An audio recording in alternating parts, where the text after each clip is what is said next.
Today on NewsTeam Boulder, the biggest snowstorm of the season hits the Front Range. More dramatic footage of the mid-air incident over Denver on Saturday, and a famous music duo splits up. All that and more coming up.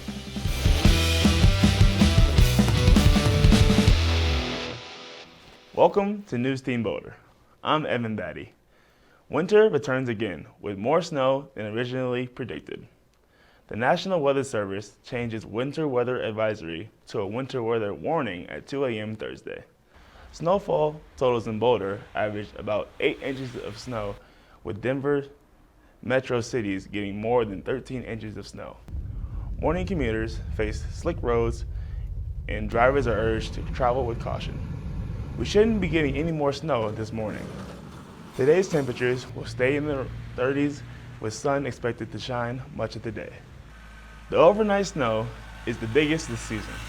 We'll have more weather updates for you later in the newscast. CU COVID-19 updates as of Wednesday, February 24th are as follows. According to CU's COVID dashboard, there has been nearly 1,500 screening tests conducted on campus. 192 of them were PCR diagnostic tests. Out of those, 2 positive PCR diagnostic tests were found. Testing for COVID on campus is moving from outside Wardenburg to a new location. NewsTeam reporter Grace Cardenas tells us where it's going. With Broomfield moving down to level blue on the COVID dial, Boulder students and residents are wondering if the same will happen here. Testing is still happening on campus, but we're still in level yellow. As of Wednesday, February 17th, the COVID-19 PCR diagnostic testing site on CU's campus moved from outside Wardenburg to the Case Building. It's open to CU Boulder students who are asymptomatic, as well as for students, staff, or faculty who receive a signs-detected monitoring test. While I was not allowed inside the testing site to get footage, the workers made sure to tell me that this site is PCR diagnostic testing only. The decision to move to Case was made in order to provide a comfortable heated space that could remain open during cold weather to better serve our students and community. So, are you in need of COVID-19 testing? Book an appointment online through My CU Health on your Buff portal, and then head over to the Case Building where I'm at now to get your testing. There is a new development in the war on COVID-19. Today, the FDA announced a third coronavirus vaccine meets the requirements to be authorized for emergency use in the U.S., leaving just one more hurdle to clear before it becomes available.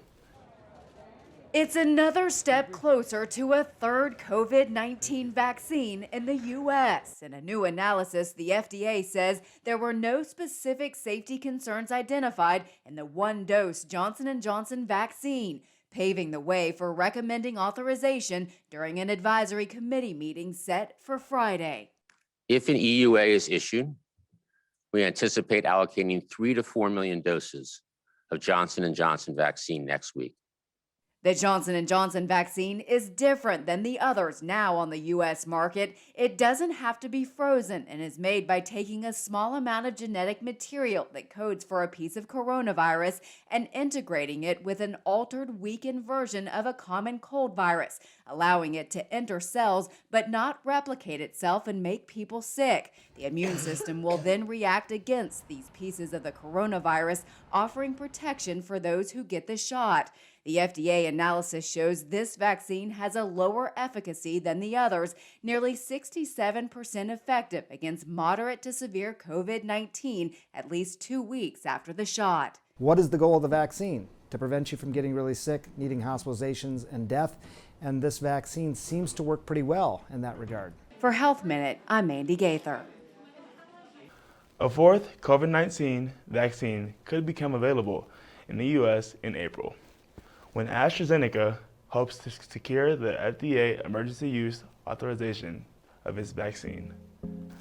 Pfizer is looking into whether a third dose of its vaccine helps protect against new coronavirus variants. Study participants will receive a third dose 6 to 12 months after their first 2 doses.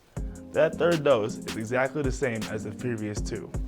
Then, scientists will look at if they developed antibodies that protects against new coronavirus strains. Pfizer is also talking to regulators about the possibility of testing a new, modified version of its vaccine against those variants. The company says there is no reason yet to think that the mutations are resistant to the current formula, and it's just preparing for the possibility. Dr. Jonathan Reiner, an expert at George Washington University, warns that we will continue hearing about new variants. The predominant variant, the one that has been raised the most alarm, the UK variant 117, is completely susceptible to all the vaccines that are currently on the market or that are coming on the market in the United States. And everything we know that works to prevent transmission of these viruses, all of our mitigation strategies, wearing masks, social distancing, keeping your hands away from your eyes, staying out of crowded places, works against these variants. CU Boulder today came out with an article answering vaccine questions posed by students. One of those questions was, if I get the shot, can I still get COVID? The article states that it is possible, but unlikely. Early evidence suggests that in the rare event of someone is infected after being fully vaccinated, they may experience a milder case of illnesses. The main takeaway, the vaccine essentially defangs the virus. University of Colorado Boulder will offer a mix of in-person, online, and hybrid courses for the summer term and is aiming to plan a fall semester with majority of classes in person. Plans will vary depending on the spread of COVID-19 this spring and the vaccine rollout in Boulder County. Boulder police need your help to find a man who reportedly threatened people with a machete twice this week. The first was outside a home in the 1500 block of Spruce Street at 9:45 p.m. Monday. The homeowner found a man in the bushes. The man then pulled out a machete out of his backpack and threatened the homeowner before walking away. The second incident involved a man that was caught by residents burglarizing a home near the 2100 block of Grove Circle at 4:50 p.m. on Tuesday. The man pulled out a machete from his backpack and threatened residents before riding away on a bicycle. In both incidents, the man was described as a white male in his 30s with a short, balding buzz cut and a black beard, about an inch long, who stood nearly 5'11" and weighs 160 pounds. He was last seen wearing a black hat, black face mask, black ski coat, dark colored pants, and a black backpack. He reportedly smelled like smoke. Anyone with information is asked to call the Boulder Police at 303-441-3333. Coming up, frightening video of the mid-air engine failure over Denver, and amazing footage from Mars.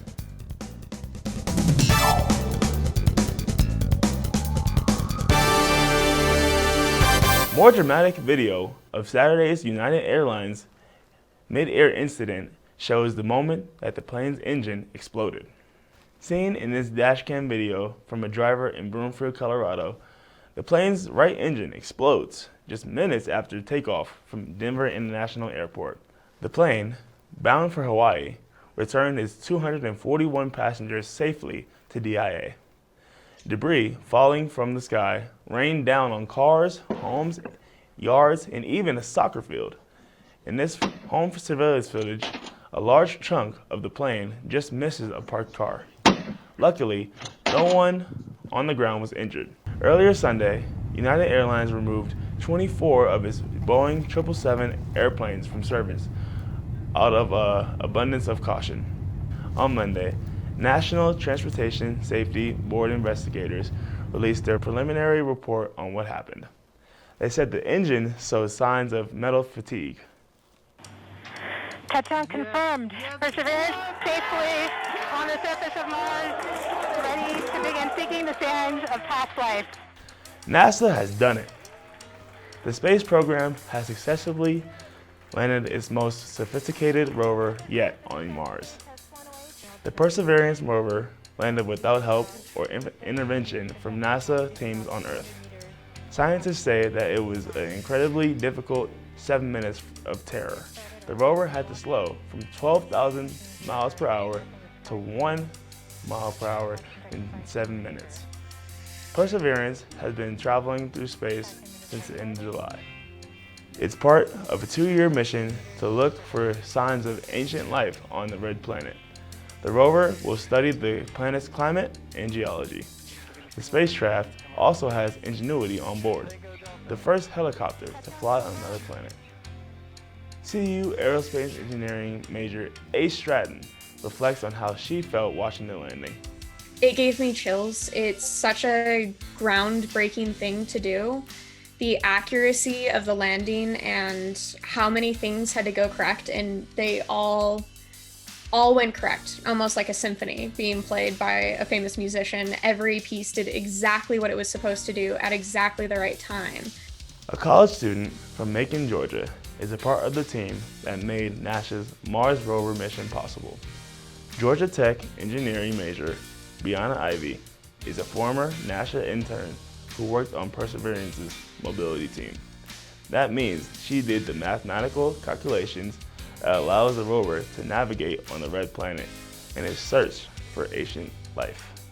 One of the abilities of the rover is that a user should be able to put in a location for the rover to travel to autonomously.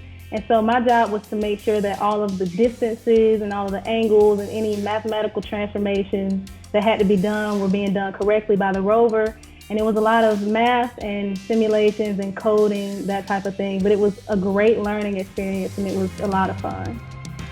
After the break, more updates on the weather.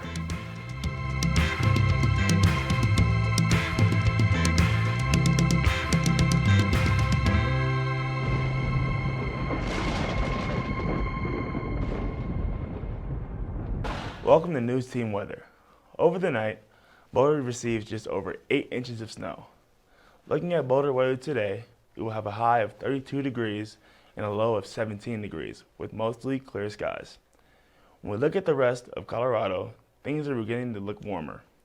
Denver is about 33 degrees, Colorado Springs is about 29 degrees, and Fort Collins is reaching temperatures at about 32 degrees.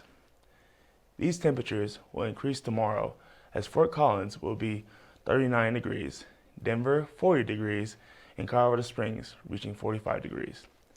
Tomorrow in Boulder, these temperatures will reach a high of 43 degrees and a low of 23 degrees, with sunny views and few clouds. Things will stay in the 30s to 40s range as we look over the weekend, with our high being Monday at 45 degrees. Despite the clear weather forecast for the next couple of days, there is still ice and snow on the ground from Thursday night's snowstorm. Snowstorms like this one never fail to leave the roads a mess. For many, driving in the snow is a skill that develops over time. A few tips to driving safe on snowy roads. Be smooth, calm, and collected. No jerky movements. Imagine you have a Starbucks coffee that is uncovered on your lap while driving. Look ahead at oncoming traffic. Is the road shiny or dull? Are there cars in front of you? Is there traffic lights? Give yourself ample enough time to stop.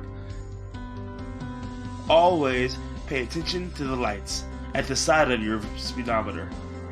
Expect to skid and know how to combat them safely. Always notice the traction that your tires have with the surface. And please, no texting and driving. Now you are all set to go out there and tackle these roads. Coming up, we'll take a look at the national holiday of the day.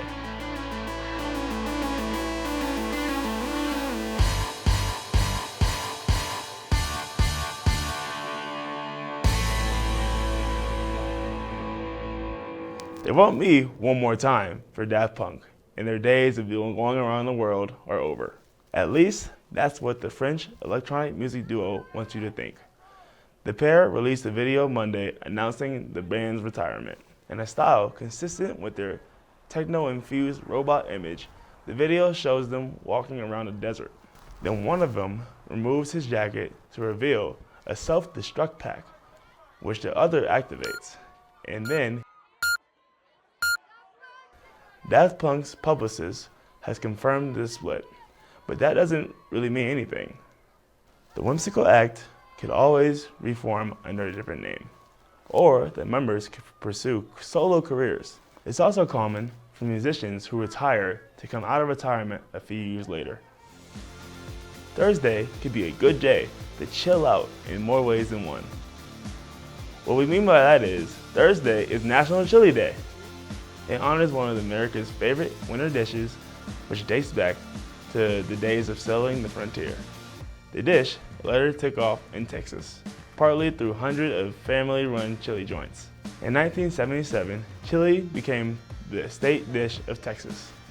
These days, people often enjoy the dish alone, or with hot dogs, burgers, fries, noodles, or rice. To mark the holiday, munch on some chili, any way it cheeses their taste buds.